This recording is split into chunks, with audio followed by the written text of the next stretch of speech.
stop being a bitch.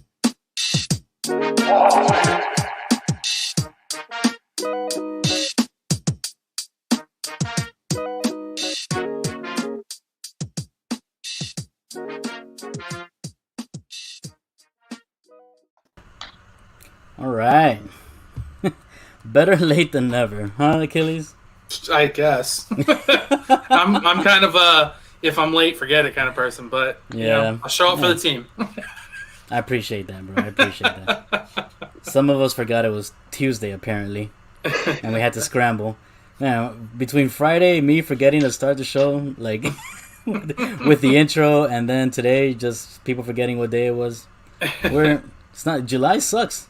It's summer. We're supposed to be on vacation, just chilling. Yeah, that's got to be what it is, bro. Senioritis or whatever. That's what I blame. Back to my school. Anyways, welcome everybody. Episode 36, The Evening Juice with Lemon City Live. I'm your boy Fungus. Achilles is right here below me. Finally making an appearance is Dennis. What's up, Dennis? Not much, man. Everything good over here? All right. If you're watching on our Facebook page, Lemon City Live's Facebook page, or our Twitter channel at Lemon City Live, or the 5 Reasons YouTube network. Thank you, 5 Reasons, for hosting us. And, bro, what a weird couple of days it's been, dude. I mean, I had to do a little wardrobe change because, bro, we're late because I was dribbling basketballs in my hotel room. That's the real reason. Allegedly. Yes. Oh my God. All right, Dennis, I want you to walk me through a little bit of this Jimmy Butler, Rachel Nichols alleged story that's going on. Twitter's blowing up, bro. I mean, it's deeper than Jimmy. It all started out with a conversation that happened a year ago that Rachel Nichols was having in her hotel room. Everybody knows she said some stuff about Maria Taylor. Twitter went off on her. Everybody been going off on her. Today came out that she lost the job at she's no longer the side reporter for the final this year. She's no longer hosting the NBA Finals, right? The sideline reporter. The problem was that she was supposed to be, according to her, she was supposed to be the finals, the host of the NBA Countdown. The ESPN went with Maria Taylor. She said some stuff about Maria Taylor involving, race and being stuff racist. like that. That's just. There's no need to dance around it. There's no need to dance around it. She basically said the woman earned the token higher, bro. She said what she said. Yeah. Yeah. To LeBron's lawyer. This is weird. To LeBron's lawyer, yeah. So then also was just come out of nowhere that she and Jimmy Butler were getting it in in the bubble. Oof. And she now it turns out now there's a rumor that this Turkish dude I've never heard of was in there too. And she lost the sideline reporter show.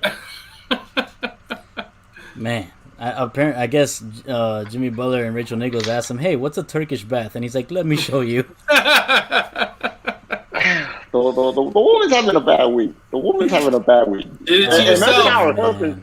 In 2021, don't say stupid shit if you don't want all the smoke, bro. That's it. That's literally it.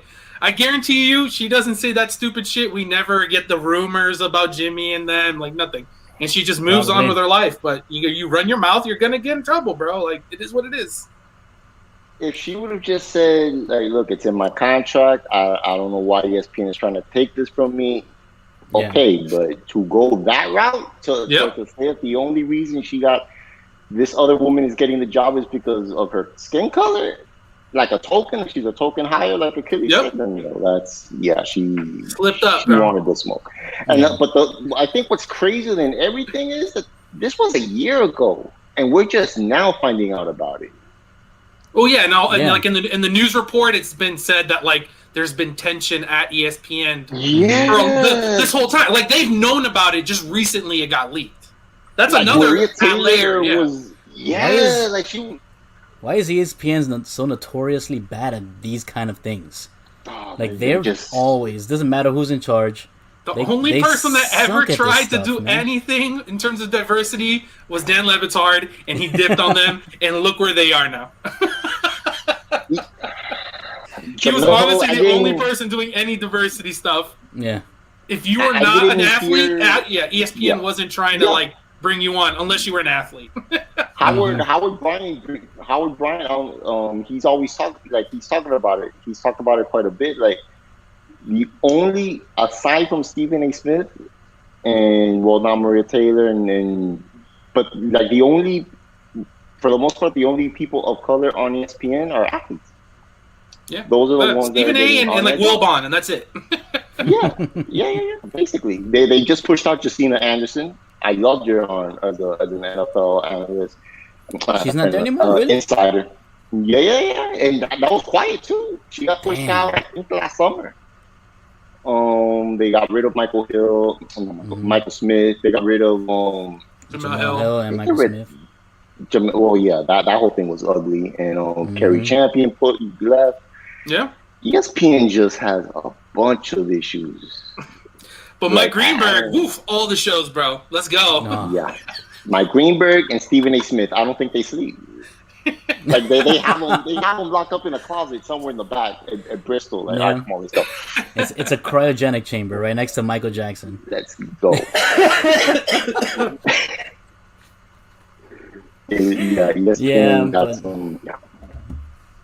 It's incredible, and it's And did you see today? What's his name? That he used to work for the Suns. That he's on Rachel's show a lot. Amin Hassan. He went in on Wojnarowski because Wojnarowski apparently in a meeting called Rachel Nichols a bad teammate. So this man just destroyed him with a touch show. Just straight up destroyed him. Said that he ruined so many black insiders' careers. He stepped on everybody. No, it's getting interesting. Damn. And this is a very competitive industry. You know what I mean? I don't even know if I want to do this anymore. Good thing we're not competing against anyone. I'm shook. Yeah, seriously. For good reason. No one's trying to take our spot, so we're good to go. No, maybe we're just not made for this, bro. We're not assholes. Well, some of us might be. That's yet to be seen. Edwin. Excuse me. It's Tuesday. What's this video? Anyway. I got this video. Edwin saying some stuff about God. No, I love my guy. He's he just came back from California today, and the jet lag is kicking his ass. He just completely forgot it was Tuesday. So it is what it is. Jet lag. Picking up moms. We're gonna need more excuses, bro. Hey, I told you ahead of time I was picking up my mom, right? And it wasn't 8:58. Anyway, I want to get into this college NIL deal stuff that's been going on because, dude, it completely changed the face of college sports overnight. Yeah, like I don't even think it took overnight. I think it was literally like 1 second into it. Yes. It didn't even there wasn't even like a grace period. It was like, oh, okay. And then we wait a couple of days and no, like everyone was already lined up, ready to go at the starter pistol. Yeah, because people saw it that it was coming. You know, they saw the light at the end of the tunnel and they prepared for it. Like I think the U signed a deal with some company. De'Aaron King signed 15 deals the day of. $20,000 in like 13 hours. Yeah. Crazy. And he's hooking up the rest of his players too. That's what's good. Amazing. Yeah. Amazing. But they're talking about how SI cover though? No. What SI cover of De'Aaron King? They came out with not even. They came out with about the NIL thing, the NIL thing. Yeah, and they just put a bunch of Kane's players with their backs, and it was just money sign with the money sign numbers. Mine. Like it's mine. Like the Kane's players are the ones that are being greedy, being selfish, and ridiculous. Bro, the Miami like I said, there's plenty of organizations out there that have earned the rep of being cheaters, and the U is one of them. It is what it is. But still, why not a generic jersey? They specifically chose a organization that hasn't been relevant in like 15, 20 years, and you're still going to harp on them? Like, move on, bro. Somebody at Sports Illustrated really hates it. It's it must everywhere. be like... No, it's everywhere. Miami bias is a real thing across sports and entertainment. It doesn't matter what it is. People want to dunk on Miami all the time, and it's very strange. But I feel like Sports Illustrated specifically always goes really hard in the paint against the U. Like, they're the ones that they wrote that complete article about how University of Miami should just close their athletic program. And they're all probably that stuff. all old, like old FSU Notre Dame people from back in the day. Yeah. Yep, and it's 2021, and they still have the same exact writers from the 80s because it's a dying, magazine. Exactly. Get out of here, Sports Illustrated. Nobody reads you. But it's incredible. They're talking about how the schools that are going to benefit most are the ones that are in bigger cities. And really, I can only think of like the University of Miami and USC as the two like traditional programs that are also in bigger cities. You know like all of a sudden, like NYU is gonna have like people going there. You know what I mean? Like Colombia, like all the schools in New York City, or Philadelphia has the most schools out of any city in America. You're gonna start like Drexel all of a sudden is gonna start getting a bunch of players just because there's more sponsorship opportunities. Atlanta, bro. Like there's places that'll spike. Like I said, it's not necessarily big schools, but just schools in big cities in general, because there's going to be more opportunity for some rando 4-star to go to some unknown school in a bigger city and make a little money. You know what I mean? It's a draw. What I want to know is who's going to be the first player at FIU to be sponsored by Vicky Bakery. That's what I want to know. It has to be a baseball player. But I saw some FIU players some FIU football players already got deals. I saw that the other day on some of their Instagram. So that's what I'm saying. You think North Texas Thundering Herd are going to be getting a lot of, NIL opportunities, where even at FIU, again, a program that has done nothing, it's just a city. So in terms of sponsorship, it's just easier. Exactly. What do you think, something that hasn't been thought of yet that is going to happen? Oh. Like I said, someone's just going to completely get their name changed and just go out there as number 47, Nathan, Vicky Bakery. Nathan's hot dogs. I think it's going to happen. Achilles was talking about the big cities. I think like you're gonna have like a Tuscaloosa, an Austin. They got like the big boosters. They're basically gonna be money laundering, but instead of drugs, they're just gonna be giving. They're gonna be giving like a bakery like 200 grand. Like give it to this player so he could promote your stuff, and he's gonna come to Texas. Or he's going to come to Alabama. Somehow, like some car dealership in Tuscaloosa is going to be able to give out $1 million deals. We're like, it's just that's in our budget for marketing, and Johnson Honda, fucking Tuscaloosa. Oh man, yeah. I think there are rules set in place so that it's got to be something that you can afford or whatever, something like that. But let's get real. They're gonna find ways to work around all that shit. No, but honestly, I think there will be positions that are sponsored by things.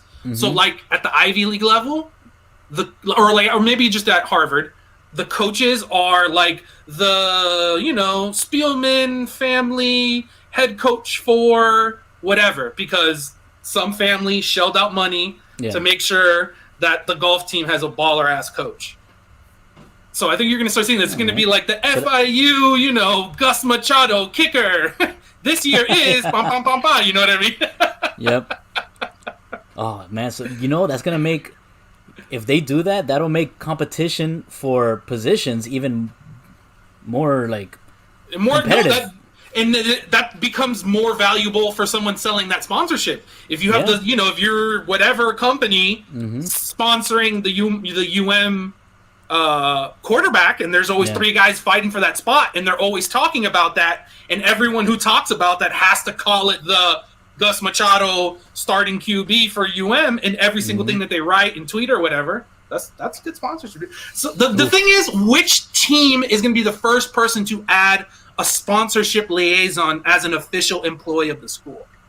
Because that'll be a game changer. Because I'm gonna start seeing on my resume right now, bro. Like... because that's a thing in sports already. Are people who sell sponsorship, and you couldn't really, and so now you're gonna have to tweak that. And then there's sponsorship people who work for universities, but now that becomes like a thing where like it's not just, oh hey, do you want your name on the cover of the program? It's like, no, bro, we got unlimited potential for sponsorship stuff now.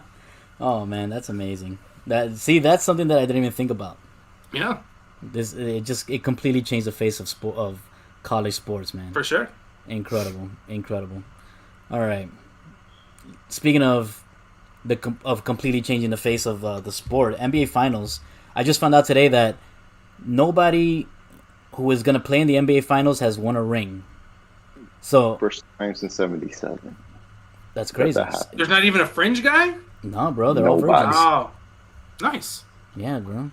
And if it's going to be a bunch of injured teams, it might as well be someone completely new. You know what I mean? Yep. Yeah, man. But I mean, I think I don't know. I don't see Giannis getting 100% healthy.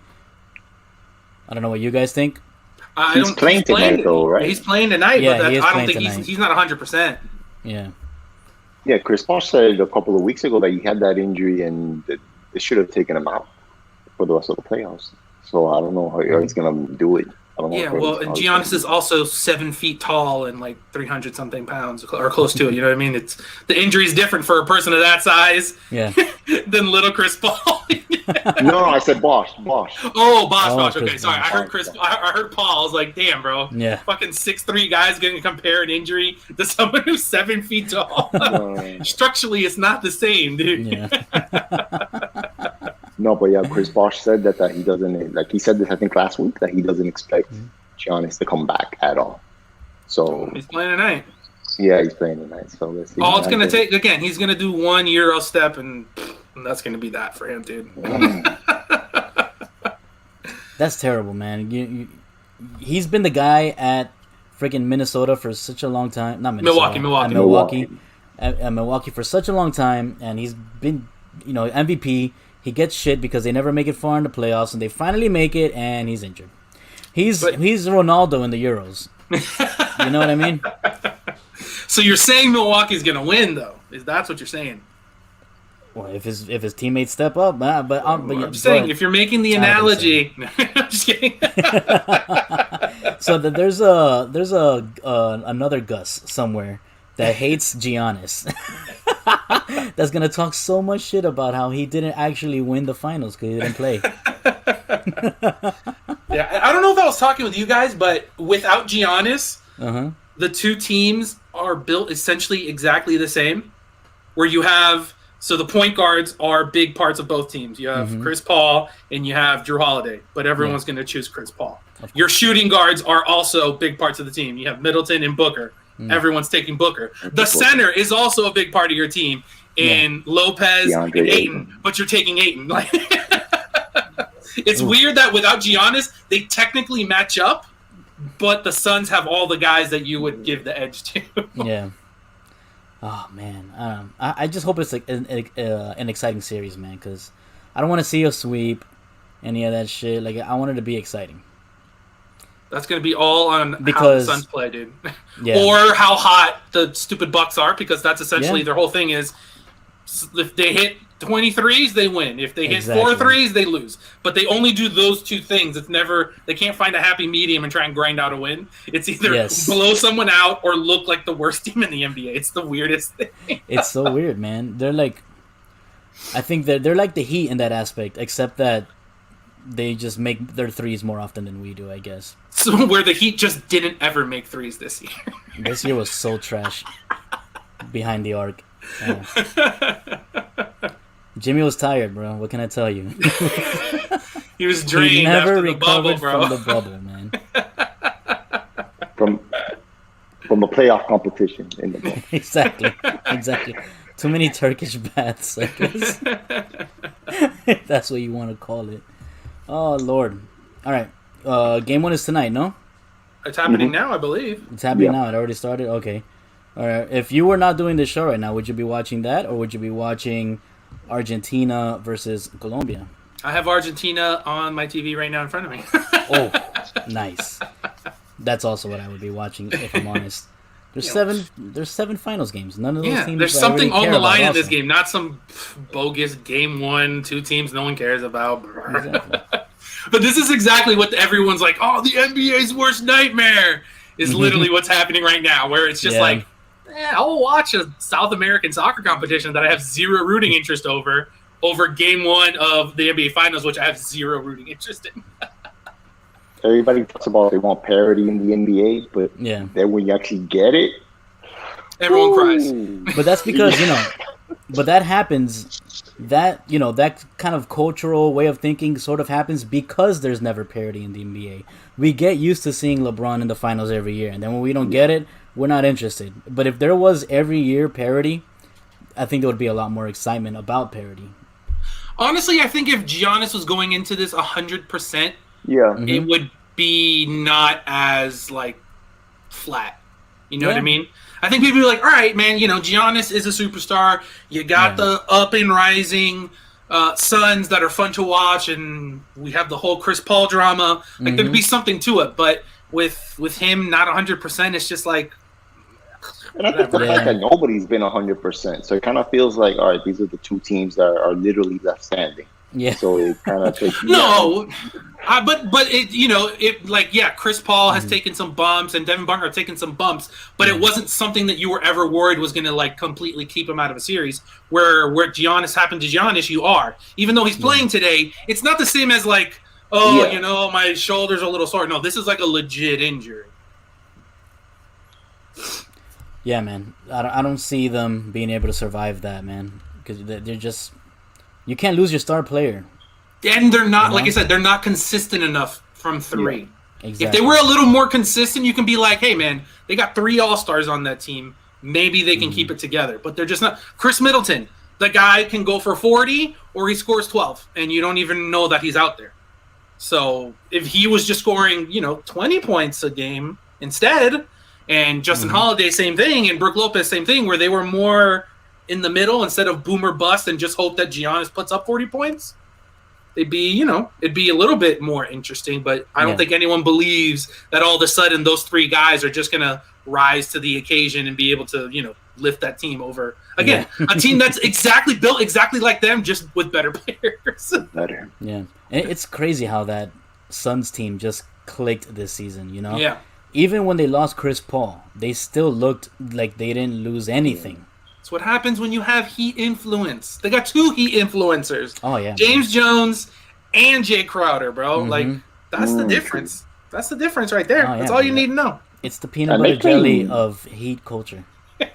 And they played real well in the bubble last year, too. Yeah. Yeah, they did. They went undefeated. And they did, but they just still couldn't make it into the. Yeah. Yeah, man. Noel, let's do it, bro. Let's talk heroes. Achilles. What a great game. Oh. Italy, Spain, bro. What a game, bro. So good. Finally, just 2 good teams. Yes. Playing well. Not just one team hammering them, or like it has been in Copa America, where it's just been not good in general, regardless of the team. It's been pretty bad. This is the first time I felt like, man, these are 2 good teams playing at because even everyone's like, oh, England, Germany. That game was hot garbage until the very end when England scored 2 goals. You know what I mean? This one, it was just man, both teams came to play. Spain came out early, was just dominating the crap out of Italy, but they have no one to score, so it didn't matter. Second half turns around. Italy figures it out, starts hammering Spain, gets their goal. Then they get, rest on their laurels and start bringing in defensive subs, and Spain comes right back, gets the equalizer, and it's like, oh, what amazing, bro. So good, bro. Pedri for Spain, my Barcelona kid. Jesus Christ, that kid is awesome, dude. Yeah, I haven't watched Barcelona this year, so I didn't really know. I just Pedri, a young kid, that's cool. Yeah. But my God, the kid is sick, dude. Man. They're comparing him to Iniesta. Yeah. Because he plays like him. Yeah, he's completed 31 of 31 passes in the first half. It was amazing. And he wasn't just passing backwards. Like, he was making serious stuff. You know what I mean? Yeah, dude. Yeah. He was giving his teammates wide open layups pretty much. But they have nobody to knock it down. Stupid freaking Azroya, blah, blah, whatever the hell his name is, bro. Homeboy is... What is it, like Olazabal? Something like that? It's not. It's impronounceable as his inability to score goals. Let's put that. My God, that dude was just the worst. But there's everyone, like I said. So I think we talked about it last time. Yeah. Similar to what we had in the finals, Spain and Italy play the same style of soccer. Lots of passing, going forward, moving around, except Italy has all the better players at pretty much every single position. Yep. And that shows up when you dominate possession and you create a billion chances, but you can't score because all your guys are not good at scoring. Yeah, man. You know what I found funny is I'm watching the game, and I knew that Insigne was a little guy. Oh, you didn't know he was like he's like a borderline legal small person. Yes. Wow, he just looks like half of everybody. You know those pictures where they take athletes and they shrink them and they make their heads really big when there's no background? Dude, that's what he looks like out there. It's insane. I love it. Yeah, because listen. But he's awesome. Oh, he's great. But he's listed at 5'3". And we all know that all teams and athletes lie about their heights and weights. So how tall is he? Yeah. 4'11"? You know? 4'11". But, man, no, he's great. Yeah, he's an awesome little guy, dude. Yeah, man. But Chiesa has been just so much fun to watch. Every time that guy touched the ball, I get, like, nervous for Spain. I'm like, oh, God. Every time he touched it, because the guy gets the ball and he's flying at you and trying to hit a banger every single time he touches the ball. And he did it this time. Yeah. But it's amazing how those teams mirror each other. Right? Stylistically. Like, that's what I'm saying, Like, one team would steal the ball and immediately... Get on the... It's incredible. And I love it. I've never seen Italy play like that. Yeah. And it's cool how they just switched around their whole style of play. Hey, man. Missing out on a World Cup will do that. You know what I mean? They say, all right, let's scrap what we were doing, try something new. But again, it's just... They're just... The quality of players so much better on Italy right now.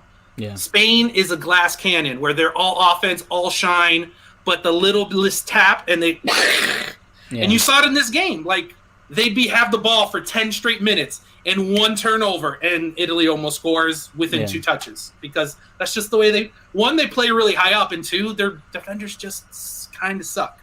Yeah. Where you have Chiellini and Bonucci on the other side, who are 2 of the best defenders on the planet. You have Unai Simon doing all types of wild shit. I don't know what that guy's doing on a daily basis. Like, he's always flying around, kicking the ball all over the place. He's a loose cannon, bro. And then you have Donnarumma, who's just like a super solid statue in the goal. You know what I mean? Yeah. Like, man, it was a really good game. But listen, at the end of the day, you saw it. Yeah. Spain doesn't have goal scorers, and they had 2 guys completely shank penalties. And then you have the other team where the players are a little more experienced and better, and they missed one because the guy saved it, and the other ones were just bangers. You know what I mean? Yeah. That's the difference at the end of the day. Yeah, man.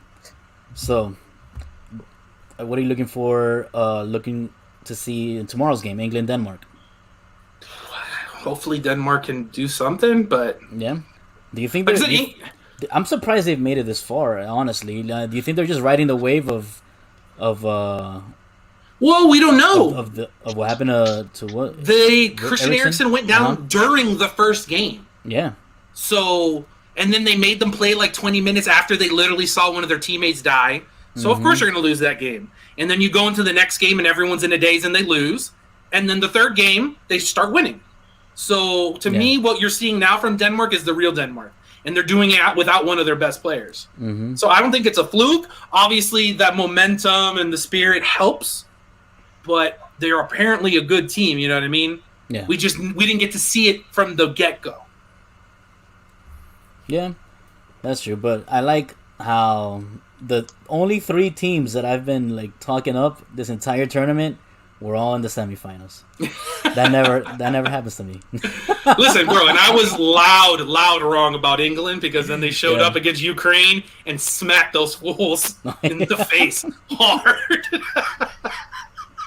Like, oh, that stupid England, they are worth nothing. 90 minutes of destruction.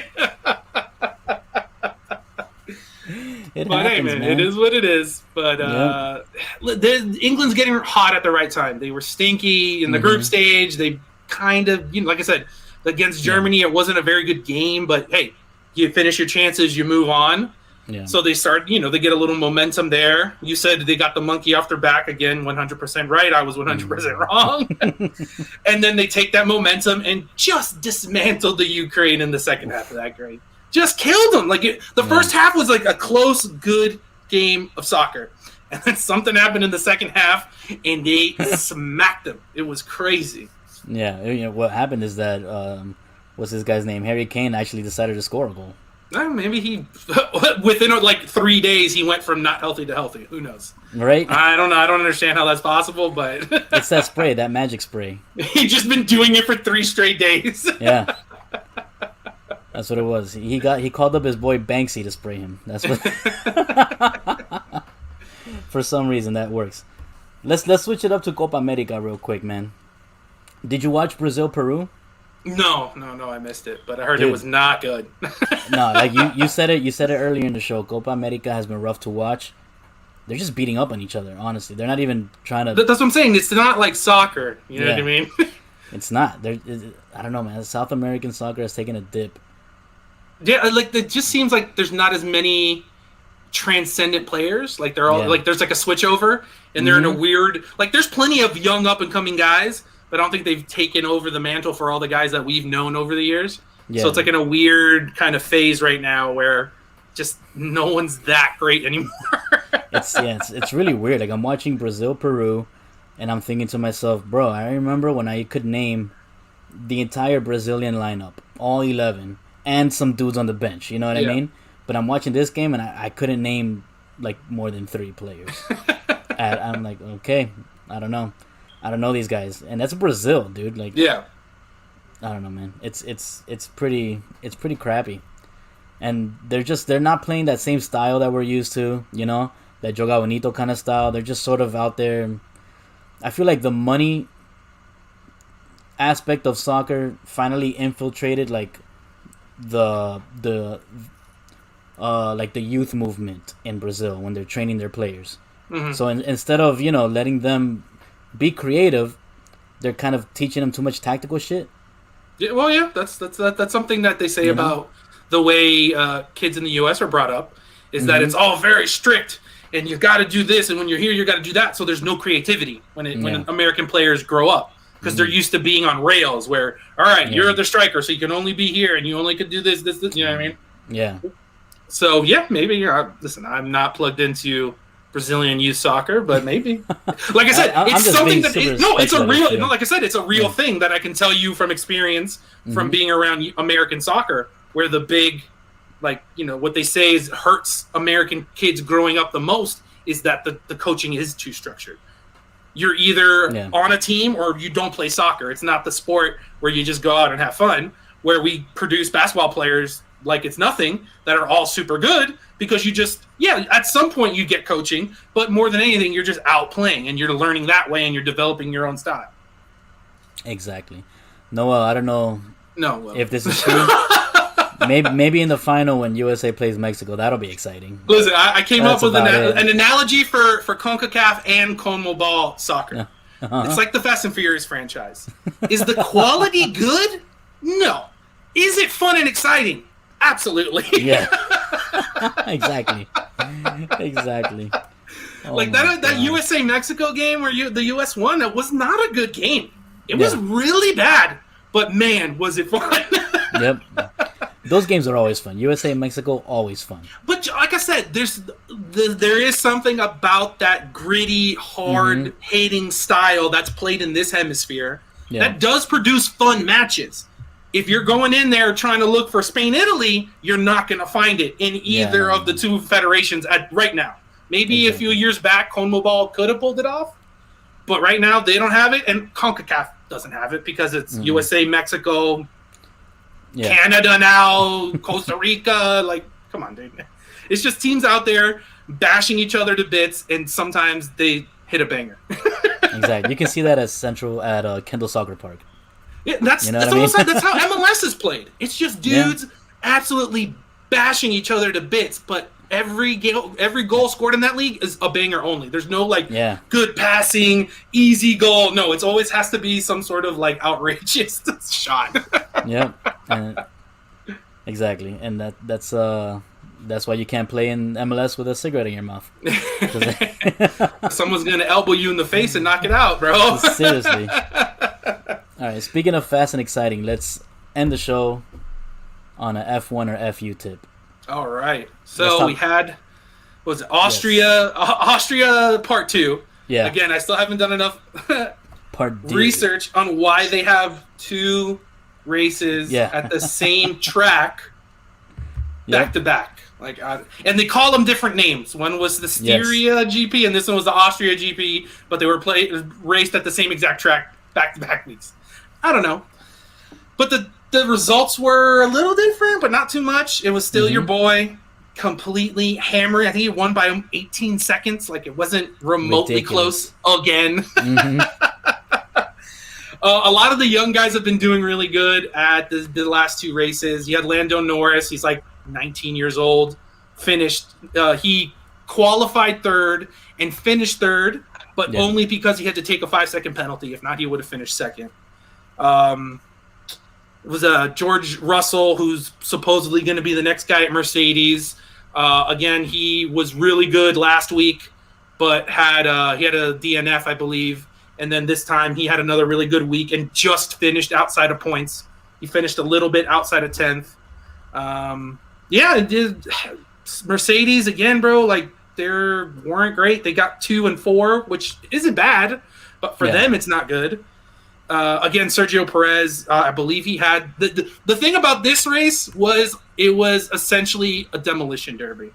From the start, everyone was just crashing the shit out of each other and taking time penalties. In my very long, illustrious time as an F1 superfan, there's like 2 times where someone does something and they're like, all right, bro, we'll give you a penalty. But this was just bam, bam, bam. Like, every 10 laps, someone was mashing somebody, dude. Yeah. Oh, Lord. Those races are like, they get my anxiety up. Yeah, man. It was, you know what I mean? Like, and it was like, and there was a lot of like stupid shit too. So I like the AlphaTauri guys, and one of their racers is a rookie, Yuki Tsunoda, and twice he had some weird penalty where he like came out of the pit in the wrong direct, like incorrectly, and he did it twice in the same race, and just boom, taking penalties. It's like, I know you can't. Yeah, you can't go above a certain speed. Yeah, but there was something where like there's like a special lane where you have to stay in it, and then you can't like gun it until you're all the way out. And he kept crossing over, and it's like, bro, what are you doing? Like, I understand you're a rookie, but you do the same rules apply in practice as they do. Like I said, it was just everyone was just bashing each other, cutting each other off, pushing each other into the gravel. Like, it was a tough race. It was pretty awesome. You gotta stay in your lane, Rook. Man. Yeah, you had two DNFs for all the crashing and bumping there were. Most of everyone finished the race, but man, it was rough driving from the get-go. I don't know if this happened to you and Edwin, but I'm watching the series while watching the races. Yeah. And in my memory, they sort of like are. They start melding. I don't know. I'm like, what am I talking about right now? Am I talking about the last episode I saw or the actual race? I don't know. Yeah, luckily I finished it. I finished it, and right when I finished it was right before a race weekend, so it like went into it. Nice. I just finished the episode in season 2 where F1 dumps the French dude and they pick up the Thailand kid, the kid from Thailand. Yeah. That was good. Yeah, Pierre Gasly, my guy. Yeah, Pierre Gasly. Did him dirty. Is he in? Yeah, he's at AlphaTauri. He finished 9th. Okay. Finished 9th. We have breaking news. Uh-oh. Nobody cares, Edwin. You're not on the show. Your points don't count. Tell us about it on Friday. How about this? Be 100% on Friday and give us your reasons why. None of this 95%, bro. Like, enough. And how do you calculate that 95%? Seriously. He always throws around these random percentages.